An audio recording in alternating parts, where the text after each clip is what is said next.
My name's Ed Jackson. I work for Amazon Web Services, and I lead our education business in the UK and Ireland. I think the person on your agenda was Paul Grist, but who leads our European education business. But we swapped a few days ago, so it's been me since before the weekend. But welcome, and thanks for your interest in AWS's take on some of the innovation we're seeing in the education sector. Can I just ask, first of all, who in this room is from higher education sector as opposed to other bits? Okay, so quite a clear majority. And who in here has heard of Amazon Web Services? Okay, and do we have technical people in the room? Show of hands, please. Okay. Okay, that's actually, I normally ask who's not technical because people are sometimes frightened to say, yes, I'm technical in case they get a question, but congratulations, you've passed the first test. And who in here is already using Amazon Web Services either directly or maybe because it's underpinning a platform like Canvas? Okay, so a decent smattering of knowledge in the room, thank you.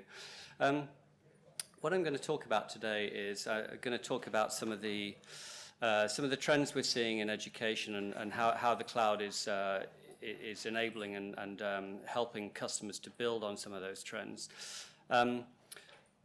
There's sort of two things we do broadly. I mean, I speak to a lot of institutions, and they're all either using the cloud or they have a cloud-first policy. So they're all either doing it or thinking about doing it. And if they're thinking about doing it, they're thinking about how to do it and what to do it with. We're not really having that debate now about whether cloud is right for higher education or other bits of the sector. It's more about what do we do, when do we do it, and how do we do it? Okay, that seems to be the conversation. That's changed over the last 3 or 4 years. I've been at AWS about 6 years, so I've seen those conversations change. But increasingly, we're talking not just about infrastructure, which is kind of, you have a data center and you think you can probably run it more scalably, more reliably, more cost effectively in the cloud. It's more about how can you really harness the power of innovation that the cloud is bringing to you in a way that your traditional on-prem IT has not let you do before. And that's what I'm going to try and talk about today on the topic of innovation. So, if I ask a customer, okay, let me talk to you about machine learning and artificial intelligence, many people will say, well, we're not really, that's not our core business. We're not an artificial intelligence company. Got bigger questions that we're trying to address. But if I asked you, well, how important is it to you to improve the customer experience, improve learning outcomes, improve the relationship you have with your learners and other stakeholders, then we normally hear, well, this is our number one priority, and we talk about things like attraction, retention, progression, some of the issues that you will be grappling with, I'm sure. So, what we're seeing is, does anyone know what this picture is, by the way? Okay. That's right. I don't know when it's from actually, but you can tell it's pretty old. But it's from London Underground, and it's how they used to do big data analytics back in the day. So they used to have huge boxes of tickets, and they used to sort through them manually, looking for where the most commonly used routes were, where they were selling the most tickets, that sort of thing. So you could always kind of do this stuff if you had enough time and enough people, or enough monkeys and enough typewriters. I think that's the analogy, isn't it? But what we're seeing is that this graphic on the left here it's kind of a flywheel, isn't it? The more data you have, the better analytics you can do, the better outcomes you can see. Potentially that means you're getting more applicants to your institution, and so the cycle continues. And we use a similar sort of flywheel idea in Amazon.com. We're part of Amazon.com, of course. We've found that the more customers we get onto the Amazon platform, the more data we have, the more we can reduce prices, the more we can do better analytics, the more we can make better recommendations. And we're seeing the same thing in our education customers using the power of the cloud to do exactly that sort of flywheel effect. The point here is that the data's already been there, but it's been difficult to harness that data before because on-prem infrastructure was often limited by capacity, maybe by procurement cycles, by the speed at which you could truly innovate in a way, in an environment where you are managing that infrastructure, those services and applications yourselves. But what we've really seen over the last 4 or 5 years or so is that because the cloud is bringing, instant compute power, virtually unlimited compute power, services, IT services that you can spin up, you can spin down pretty much instantly, then suddenly the ability to harness that data has become much more real for our customers. So that's why we're seeing, I think the term artificial intelligence was first coined in the 1950s, so it's been around for a little while, but for quite a long time. But it's really only the last few years where we've seen the power, the scale, and the pace of innovation in the cloud that's really enabled that to take off. So if I talk about the rise of artificial intelligence generally in the market over the last few years, actually in Amazon.com, it goes back a lot further than that. We've been using some of these tools for the best part of 20 years now, and the one that we talk about most frequently is the Amazon recommendation engine. So if you go to amazon.co.uk and you're looking for a pair of running shorts, then you will probably all be used to the splash page that then comes up at the bottom saying customers who looked at this also looked at these items, and there might be some shoes there or a Fitbit or something like that. And really the roots of that recommendation engine are in artificial intelligence and machine learning. And so we've been using it for quite a while. We've been developing services initially for our own operational efficiency and scale, but now in a way which we're offering to customers as well for them to use it. I was just reading about an example yesterday in Amazon Fashion, for example, where Amazon Fashion is a big part of our business now. I don't know if any of you are buying clothes online on Amazon, but we actually have the largest fashion photography studio in Europe up in Hoxton, so just 2 or 3 miles from here. We're doing a lot of our own photography now just because of the scale of growth of that part of our business. But what we're starting to do now with the recommendation engine, particularly for Amazon Fashion, is that if you're looking for say a black T-shirt, say a running top again,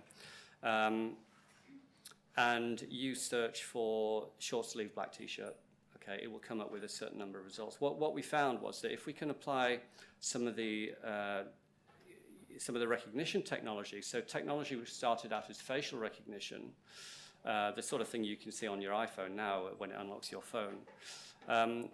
We've started to put many thousands of these images from our catalog through some of these tools, and even though the vendor, whether it's us or a third party selling on our platform, may not have described it as a short sleeve top, we're using some of these artificial and machine learning tools to identify that as such, so it makes your searches for a short sleeve top much more relevant. So that's why hopefully what you will have seen over the last few years is that the Amazon recommendations that you're getting are becoming more and more relevant to what you're really looking for. I hope that's your experience anyway. If we Gartner define 3 categories of artificial intelligence. So there's and I use the term artificial intelligence as a kind of umbrella term to include machine learning and deep learning as well. But Gartner talk about general purpose ML, which is powering things like Internet of Things, gathering huge amounts of sensor data coming in. It talks about linguistic analysis, so something like the Amazon Echo, if anyone's got an Echo. By the way, I was speaking to a customer the other day, and he's got a colleague in the office who's called Alexa, and I think we chose the name Alexa because it's quite an unusual first name, isn't it? But there's always someone who's going to be driven absolutely mad by the fact that everyone is now saying Alexa. So there's the general purpose stuff, there's the voice and linguistic stuff, and then there's the computer vision, and these are the sort of categories where we're developing services now. And if we look at this in an education environment, in a campus setting, Arizona State University are using Lex, which is the voice technology underpinning Alexa. And what they did, they took one of their halls of residence where they housed predominantly computer science undergraduates, and they gave them each an Echo Dot. You see they've branded it with some of their colouring on here. And they said, hey guys, look, here's a really cool gadget for you, which you can use for whatever you want, but in exchange for us giving you each one of these in your rooms, then we'd really like you to start developing some Alexa skills, some things which can enhance life on campus. And they're doing a lot of that now. We're seeing some UK institutions who are also using these voice skills to improve life on campus. And I'll talk about a couple of examples later.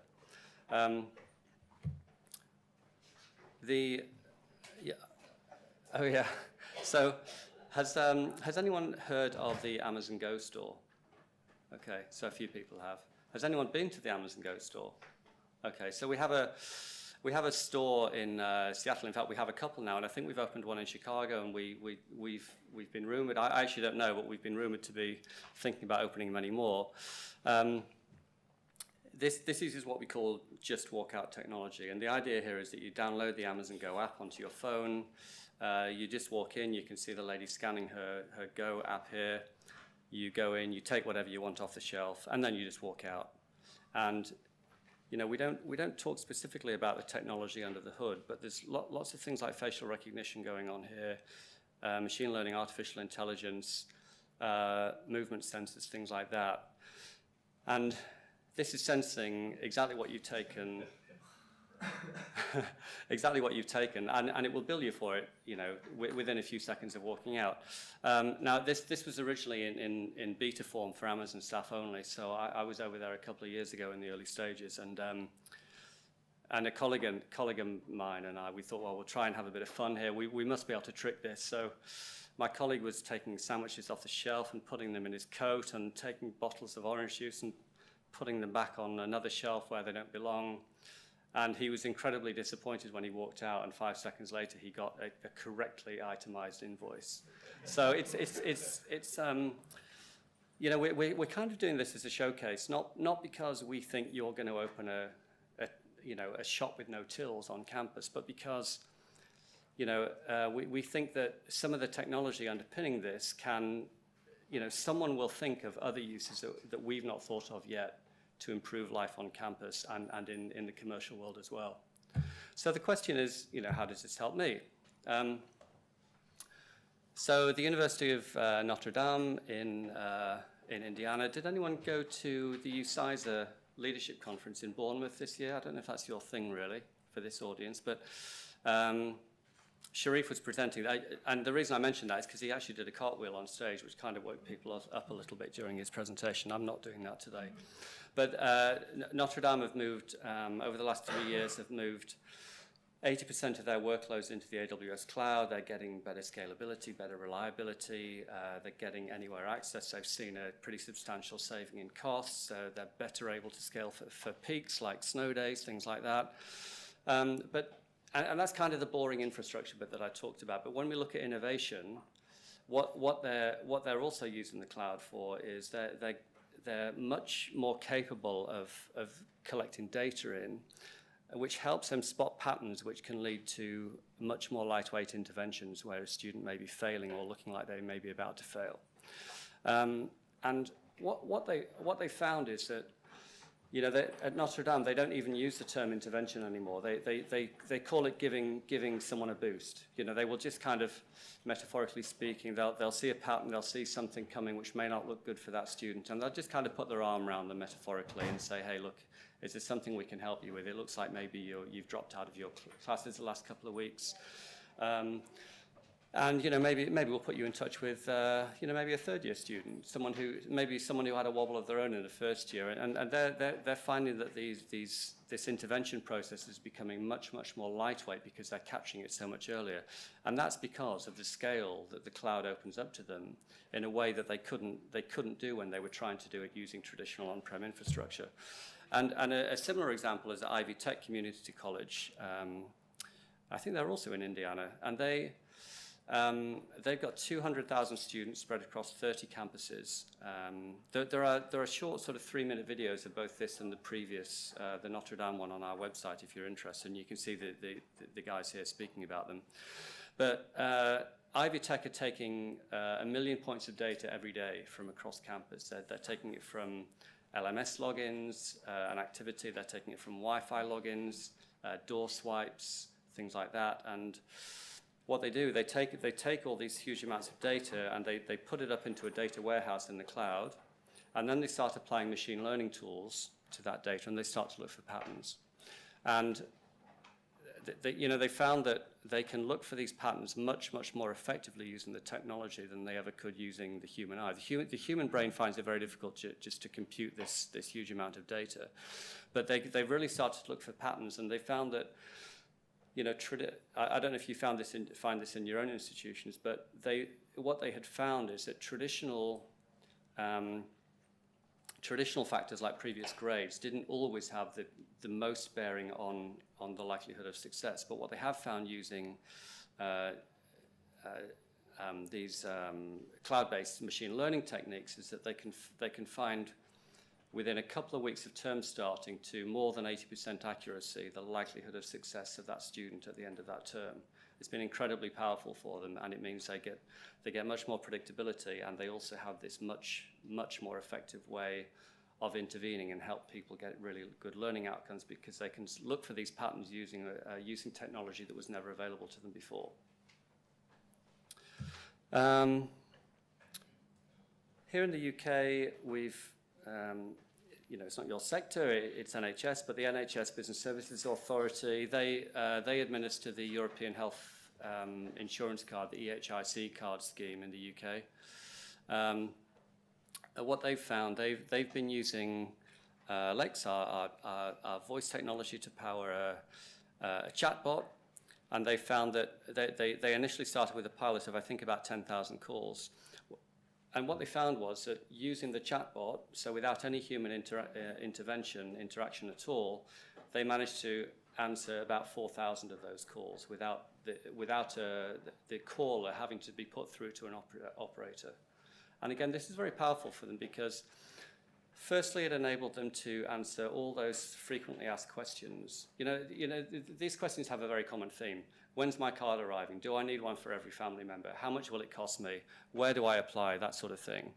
And they've had incredible success using machine learning and the voice technology here, the voice recognition and linguistics here, to offload so many of those calls. So the calls that do get put through will need a higher quality response, and that's where a trained human can be so much more effective. And they've for example, they're now running.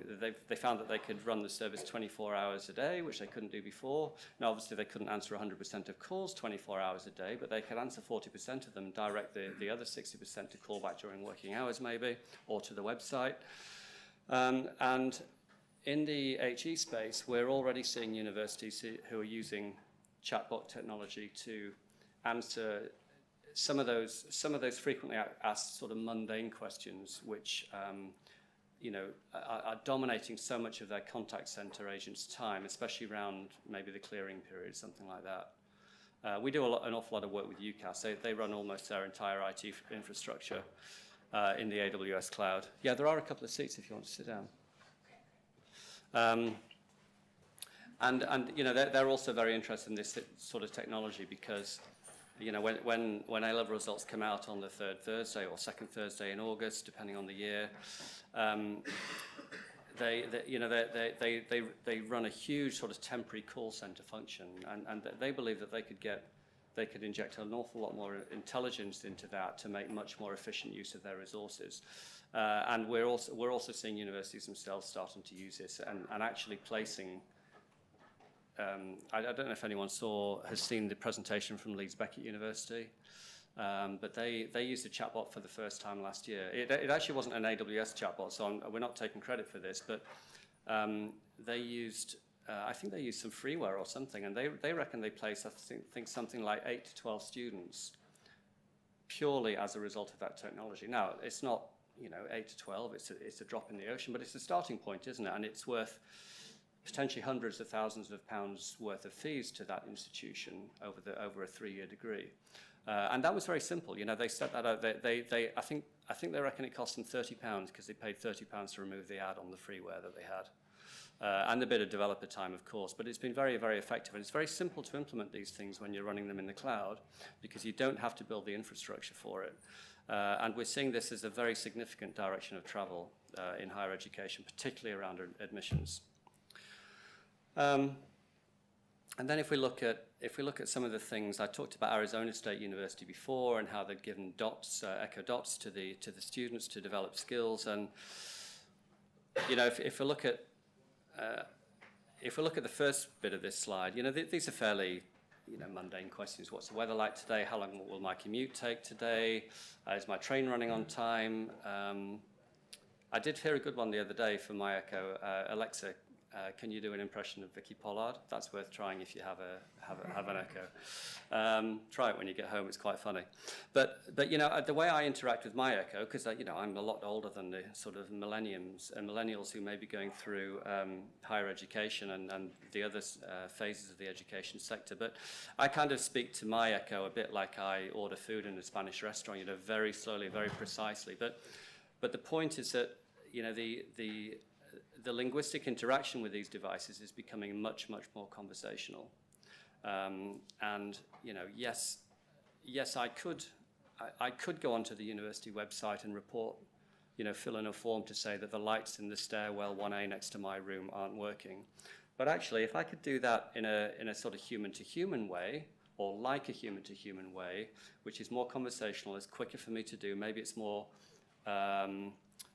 attractive, more approachable to a certain generation of people, then, you know, we think that is where things are going. We're already seeing that happening, and I think it's the improvement in the linguistics and the way the machines are generally learning, hence the term machine learning, which is driving a lot of the improvements in the voice technology. So. We have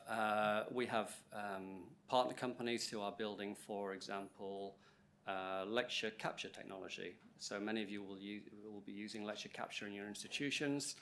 Lecture capture is brilliant. It's great for revising. It's great for coming back to lectures that you may have missed because you couldn't be there. But it can be a little bit clunky finding what you need. So if you can interact with your voice, saying, you know, Alexa, tell me about the time, find me the lecture where I learned about offer and acceptance in my contract law module, then the ability to do that much more intelligent search and to find really relevant search results coming back to you, and then either play it back, maybe transcribe it into text for you if you've got a device with a screen like an Echo Show, then potentially playing the full lecture back to you on that particular topic, then, you know, that's the sort of enablement that we're seeing that was very difficult using on-prem infrastructure a few years ago. It's the sort of democratization of services through the cloud that we're seeing is driving a lot of this experimentation and you know, real improvements on campus. And this isn't just something that we're kind of talking about and trialing. There are Arizona State are doing this. There are some UK universities doing this as well, and there are many others around the world who are looking very seriously at using some of this voice technology to improve life on campus. It's only a short voice clip, but there is a short audio clip on this slide, and what we're showing is here that using the text-to-voice technology that's available now, it's not just, I mean, and text-to-voice is not new. You know, it's been around a long time, hasn't it? But the sort of natural sounding voice is becoming a lot more palatable, a lot more acceptable to the listener. And what this would have showed is that if you know, on the left-hand side, sorry, when the voice reads this out, it reads, the weather today in Seattle, Washington is 65 degrees Fahrenheit. It doesn't say the weather today in Seattle, WA is 65 F. Okay, this is part of the learning process where it's learning to translate text into voice in a very conversational way. And then if we talk about another example, which is what the Washington Post is doing, and I think there are real parallels here to what we're seeing in the education sector as well, is it's a fairly simple exercise. You know, you might take a lecture, you might use tools to transcribe that audio into text. You can then maybe translate it if you want to for your international students, and then translate that back up, that text back up into voice, maybe for them to learn, to play as an MP3 file or as a podcast. There's a plugin into WordPress sites and so on. So we're seeing a lot of this. We're seeing a lot of this technology underpinning the ability to learn on the move, to learn in an environment where your learners want to learn, and not, within a classroom, from a book, from a video, something like that. Something which is, much more adaptable, so it's available in lots of different formats to suit the particular learner. And this is where I'm concluding, really, that no one is saying, a bit when e-learning came out, whenever e-learning got really big, I guess maybe 20 years ago, something like that, no one said at the time that we should be replacing face-to-face learning with e-learning, but it's another option, and in some circumstances it's a very effective way to help learners get what they need and to make that progression that we're looking for. The point here is that the technology will never replace that, active human engagement from teachers. But if you can start applying intelligence to the data, which you probably already have, then you can probably enhance education at all levels. You can make it more accessible. You can make it more easily searchable. You can bring it to more people. And ultimately, you can use it to do things that institutions like Notre Dame and Ivy Tech are doing to improve the ability to intervene and in turn to help students to progress and to get those learning outcomes that you want.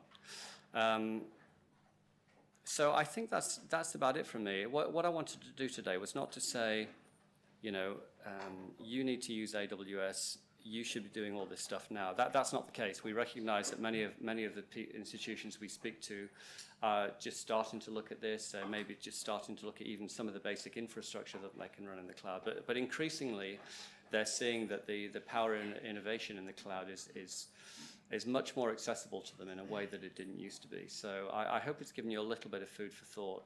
If anyone has any questions about AWS or any of this stuff, then I'll be happy to take them. Otherwise, we can probably just finish a few minutes early.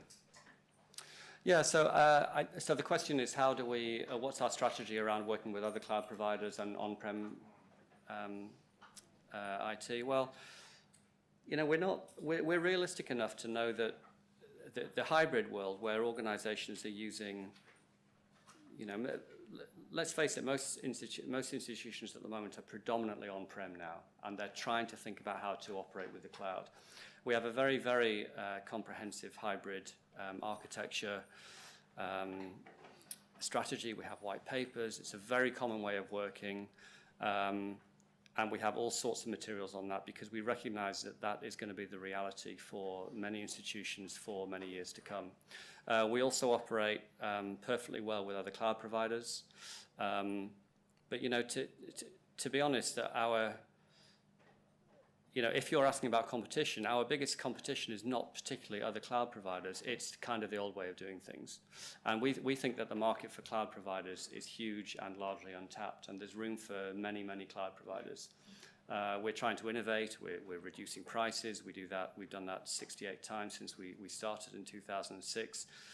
We innovate really quickly, so we're trying to do our best competitively, but realistically we're competing against the old way of doing things, and we have a very, very comprehensive set of tools to help people run hybrid systems or work between Amazon and other cloud providers.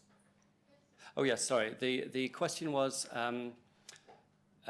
institutions like Ivy Tech, for example, who are looking for patterns to predict success and possible dropout from college. What sort of patterns, what sort of data are we using? I think that was the question. So I mentioned a couple of them.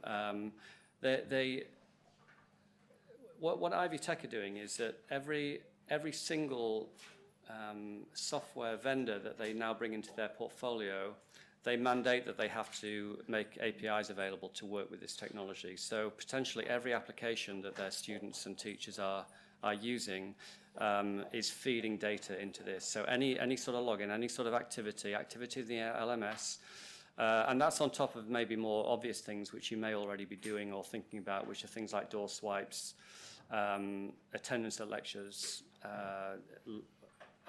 even using the corporate telephone system, something like that for for staff, things like that. But there's all sorts of things you can put into this. The main thing is that you don't really need to spend an awful lot of time structuring this data. You can chuck it all into a data warehouse and start applying the tools, and it's a technology that will start to look for patterns, even if you're not sure if that data is going to be relevant. Thank you very much for your attention. Thank you.